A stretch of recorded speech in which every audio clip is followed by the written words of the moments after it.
Olá pessoal, tudo bem? Sejam bem-vindos ao canal Corte Dinâmico, o nosso canal de informação.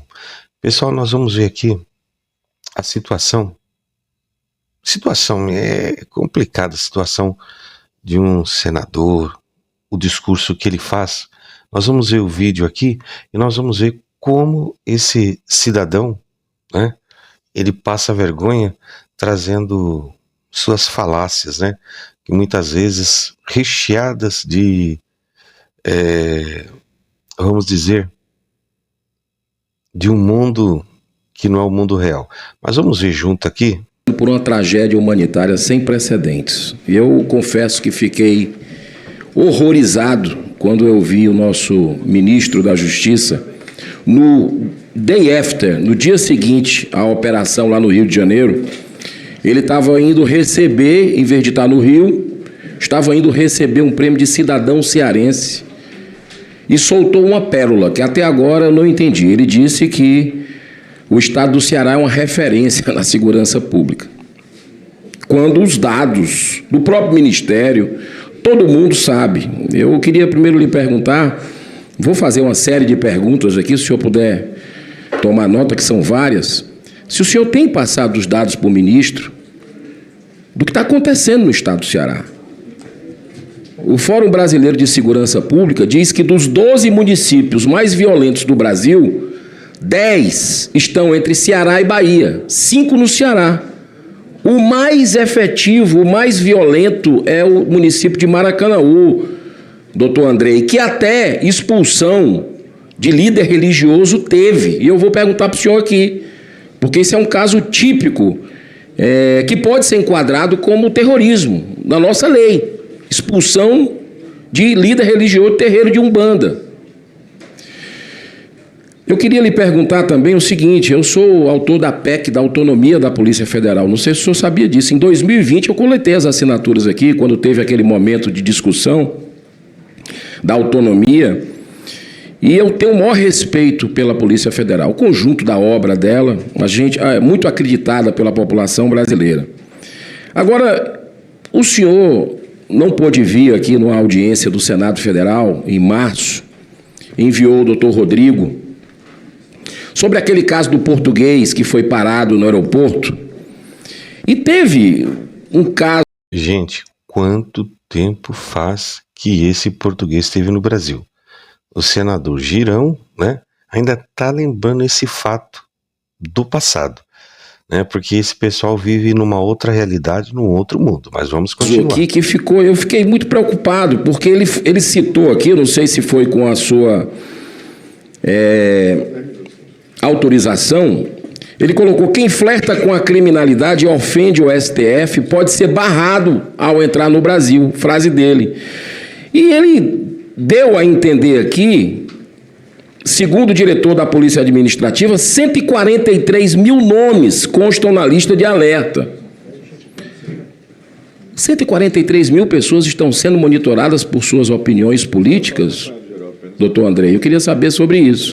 Será que o foco da Polícia Federal, em vez de estar no crime organizado, está numa perseguição política? Porque eu vi o senador Marcos Duval colocar o caso dele, que é escandaloso em termos de flagrante perseguição, mas nós temos o deputado Marcel Van Hatten, que por uma fala na tribuna está aí indiciado. Nós temos o deputado Carlos Jordi e tantos outros que estão hoje no Brasil vivendo aí uma perseguição por suas ideias. Essa é a pergunta que eu queria fazer para o senhor. A PF concorda com os rankings recentes que colocam várias cidades cearenses entre as mais violentas do Brasil? Ou isso é fake news? Se sim, qual a análise da PF sobre as causas específicas do Ceará? Expansão de facções, disputa por rotas, corrupção local, fragilidade das polícias locais. Queria ver a sua análise sobre o caso dramático do Ceará, que eu apelo para que o senhor tenha mais atenção para o nosso estado. Quantas operações a Polícia Federal realizou no Ceará nos últimos 36 meses, com foco em desarticular células de grandes facções? Queria saber o número. Também não vou citar aqui o nome das facções do Ceará são várias. A PF tem mapeado as prefeituras, câmaras municipais ou servidores que sofreram coação ou foram capturados por facções do Ceará? Há indícios de uso de estrutura do governo municipal, contratos, licitações, concessões para lavar recursos de facções? Quais esses indícios, quais estratégias as facções têm utilizado para cooptar lideranças políticas locais?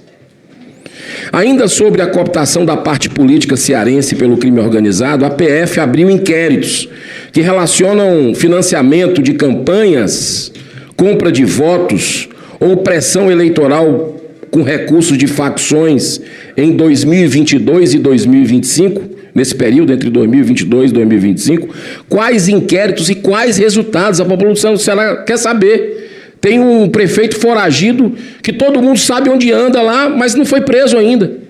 Já tem meses. É porque é aliado do governo, do PT? É isso? Essa é a pergunta que a população faz. Como está a cooperação, doutor Andrei, sobre o Ministério Público Federal, o Ministério Público Estadual e o TRE nesse sentido dessas operações? Quanto à absurda situação de famílias mencionada pelo colega Sérgio Moro, sendo expulsas de suas casas pelas organizações criminosas do Ceará, que mecanismos emergenciais a PF recomenda para a proteção dessas famílias? Isso aí é uma coisa que é interessante. Segurança pública é competência do governo do Ceará. Por que não põe a polícia lá na cidade? Por que não põe a inteligência? Porque é com inteligência que vai combater. Se não tem inteligência, não tem como fazer.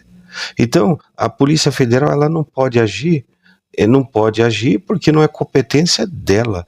O Girão ele está jogando a culpa na Polícia Federal. Mas, né, nós sabemos que segurança pública é responsabilidade do governo do estado. Desloca efetivos e mais efetivos para a cidade. Prende. Todo mundo sabe quem são os camaradas que estão pondo o pessoal para correr. Prende os caras. O que é isso? Comunidades expulsas inteiras por traficantes. São bairros fantasmas. Lhe convido aí no município de Morada Nova, por exemplo. Tem um bairro lá que não tem ninguém. Que medidas de proteção, ações de polícia judiciária, quais ações foram tomadas? E eu lhe pergunto também, qual a sua visão sobre o Cadastro Nacional de Pessoas que estão sendo vítimas de remoção forçadas de suas casas e locais de negócio? Eu estou entrando com esse projeto de lei aqui para fazer esse cadastro, porque essas pessoas estão invisíveis. A cada 3 dias, relator Alessandro Vieira, uma família está sendo expulsa de suas casas no Ceará. São 2.000 famílias. Onde é que nós vamos parar com relação a isso? O tempo é muito curto, mas vou tentar concluir. A PF identificou se houve falhas de ação ou de cooperação por parte das forças de segurança do Ceará na prevenção dessas expulsões? Em caso em que o crime organizado ameaça ou despeja famílias inteiras, a PF foi acionada, ignorada ou impedida de atuar? E qual seria, na visão técnica da Polícia Federal, o arranjo ideal de imigração para evitar que facções substituam o Estado na gestão de comunidades inteiras? A Polícia Federal possui levantamentos atualizados sobre quantas famílias foram expulsas de sua casa por facções na disputa por território. A PF considera que esse fenômeno configura uma forma de remoção forçada de famílias constante no Estatuto de Roma. Estatuto de Roma, doutor Andrei. Quais ações federais vêm sendo adotadas ou deveriam ser adotadas para impedir que facções determinem quem pode ou não pode permanecer num bairro? Isso é ou não é terrorismo? Isso é incompetência do governo do Ceará. Isso não é terrorismo. Isso é a plena incompetência do governo do Ceará em colocar a segurança pública em ação. Isso não é ato terrorista. Esse pessoal da extrema-direita quer porque quer lamber a bota do Trump e colocar terrorismo em tudo, para facilitar uma entrada do governo americano aqui, né? Então, quando nós olhamos para essa questão que ele está comentando, nós vemos que é a pura incompetência do Estado em organizar a segurança pública lá. Não é a Polícia Federal que tem que agir. A Polícia Federal, ela não é polícia de Estado. Ela só vai auxiliar o Estado se o Estado quiser, né? Então tem que colocar, porque aí não, as pessoas ficam achando que a culpa é da Polícia Federal, né? Considerando que o Estatuto de Roma, presto atenção a todos os colegas, inclusive, o Estatuto de Roma do Tribunal Penal Internacional tipifica a perseguição contra qualquer grupo identificável por motivos religiosos como crime contra a humanidade, equiparado, sim, à prática de terrorismo. Sob quais circunstâncias os ataques sistemáticos e forçados a terreiros de Umbanda em Maracanaú poderiam ser enquadrados nessas categorias de crime, doutor Andrei? Mas sonham com o terrorismo. Como esse pessoal é horrível. Pessoal, não esquece de deixar o like aí, Como tá? a Polícia Federal pode atuar para punir responsáveis, uma vez que o Brasil é signatário desse estatuto? O senhor falou tanto em cooperação internacional. Já houve a instauração de alguma investigação por parte de instituição sozinha ou em parceria com as forças de segurança do Estado do Ceará? Quais instrumentos a Polícia Federal tem usado para rastrear transações de casas de apostas? Outro drama que a gente vive, as bets, né? Cooperação com bancos, fintechs, né? Cripto, plataforma de pagamento, há acordos internacionais em curso. Saiu em manchetes de grandes veículos de comunicação, os tradicionais, que nunca essas casas de apostas lavaram tanto dinheiro, aumentaram tanto seus lucros a partir dessa regulamentação que foi feita agora, durante o governo Lula, penalizando os mais pobres. E aí? A Polícia Federal entende que a legislação atual sobre jogos e apostas facilita a lavagem de dinheiro? Que recomendações legislativas a PF encaminhou ao Ministério da Justiça, Receita Federal, para o fechamento dessas brechas? Então, aqui são os casos do Ceará. Facção X ameaça terreiro de Umbanda e 4 centros religiosos fecham as portas em Maracanaú, na Grande Fortaleza, a cidade mais violenta do nosso país, do Brasil. Olha aqui, senhor presidente. Outubro de 2025 é o mês com o maior número de mortes em ações policiais na sede histórica do Ceará. Nós temos, está acontecendo lá, 18 homicídios em um só dia. Final de semana você chega a números aí que próximo de 30 nós estamos vendo. Obrigado, senador. 5 bairros de Fortaleza registram expulsões de moradores e prisões de envolvidos. São só matérias recentes, só para complementar. E eu faço essas perguntas ao senhor, se puder responder, eu lhe agradeço. Agora nós vamos ver a lapada que ele vai tomar, porque tudo esse factoide construído, né, vai ser destruído. Vamos lá. E, pessoal, não esquece, deixa o like aí e se inscreve no canal, viu? Passar a palavra... Presidente, pela ordem... Só um minuto. Antes de passar a palavra ao convidado, eu só queria pedir aos colegas aqui que nós temos que ter responsabilidade com qualquer informação que a gente passa. Eu não acho razoável, independente de partido político, você atribuir que a polícia A, B ou C não está agindo porque é do governo da oposição ou do governo de um campo progressista. Eu me sinto ofendido com isso, porque eu sou delegado de polícia com muito orgulho. E eu tenho a plena convicção da Polícia Federal que ela faz atuação observando os princípios que regem a administração pública, lá do artigo 37. Legalidade, impessoalidade, moralidade, publicidade e eficiência.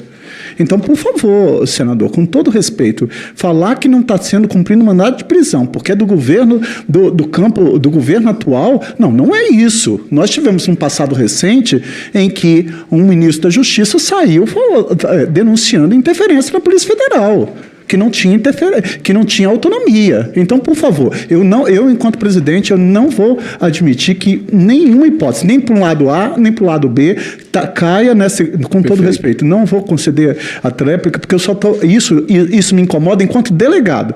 Porque eu fico me colocando no local da Polícia Federal falando que não foi cumprido o mandado de prisão porque é uma aquiescência ou que vai atender um governo, o governo que está de plantão. Não, isso não existe. Isso não existe. Mesmo porque o Código de Processo Penal, ele é claro no artigo 301, quando diz: qualquer do povo poderá prender, e a autoridade policial e seus agentes devem prender quem quer que se encontre em estado flagrancial. E lá ainda no 302 ele vai falar: constitui flagrante delito quem está praticando a infração, quem acaba de cometê-la, quem é perseguido, quem é encontrado. E a Polícia Federal, ela cumpre ordem judicial. E toda ordem judicial tem que ser fundamentada. Agora, pode não agradar a A, B ou C. Agora, eu consulto e faço uma provocação: quantos mandados de prisão nós temos em aberto na Polinter do estado do Sergipe? Quantos mandados de prisão, que é a Delegacia Especializada de Vigilância e Captura? Então, eu só pediria, assim, por gentileza, que vamos manter a serenidade. Esse Senado, eu tenho muito orgulho de fazer parte do Senado, porque nós temos aqui um tratamento cordial, cortês. Então, quando há esse tipo de manifestação, eu, com todo respeito, eu tenho certeza que o senador Alessandro também, porque é muito ruim a gente fazer parte, porque as instituições são de estados. As pessoas passam, mas as instituições são permanentes. Então, eu quero aqui fazer mais uma ressalva da minha admiração, do meu respeito, da minha consideração, e acredito piamente que a Polícia Federal, como instituição de Estado que é, com as atribuições constantes no artigo 144, ela sempre cumpre com os princípios que regem a administração pública, expresso no artigo 37 da Constituição. Vocês observaram bem, né? Essa situação? Observaram? Então fica nítido aí que foi desconstruído todas aquelas falácias de Girão. Pessoal, quero agradecer a todos que chegaram comigo até aqui o final desse vídeo no Corte Dinâmico. E até o próximo vídeo, se Deus quiser.